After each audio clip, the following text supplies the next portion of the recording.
এবং আজকের আকর্ষণ মানে 31 দফার কর্মসূচি দিয়েছেন এবং বাংলাদেশকে একটি দুর্নীতিমুক্ত অনেক পরিকল্পনা করছে। আপনারা কোন পরিকল্পনায় পা দিবেন না, আপনারা কোন ঝামেলায় যাবেন না। যদি কাউকে দেখেন কোন পরিকল্পনা বাস্তবায়ন করতে চায়, সরাসরি আপনারা সরাসরি এলাকার পুলিশ বাড়িতে যোগাযোগ করবেন।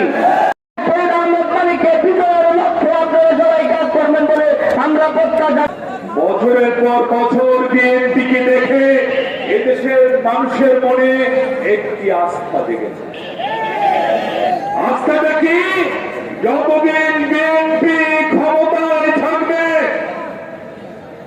রাতে ঘুম থেকে সকালে উঠে আমাকে দেখতে হবে না কোন ভিনদেশী ট্রেন আমার বুকের উপর দিয়ে মারাত্মক শস্ত্রসজ্জিত হয়ে আমার বাড়ির ভিটার মধ্য দিয়ে চলে যাচ্ছে।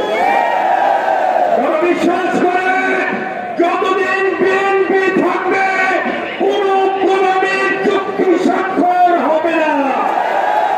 তারা বিশ্বাস করে বিএনপি কারো কেনা গোলাম না। শেখ হাসিনা ক্ষমতায় ছিলেন, ক্ষমতা যেন তার চোখের ধন, ক্ষমতা তিনি ছাড়বেন না। উনি বলেছিলেন একটা জায়গায় একটা মিটিংয়ে, আমার আসলে পাওয়ারটা দরকার, পাওয়ারটা। কখনো আমি ইলেকশন, কখনো দিনের ভোট রাতে করে, কখনো কুত্তামার্কা নির্বাচন করে।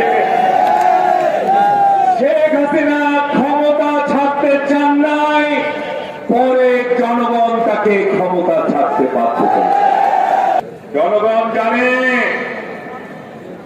আজকে যদি তারেক রহমান প্রধানমন্ত্রী হয়, বিএনপি যদি ক্ষমতায় যায়, তারেক রহমান যখন ক্ষমতার চেয়ারে বসবেন তখন থেকেই তিনি জানবেন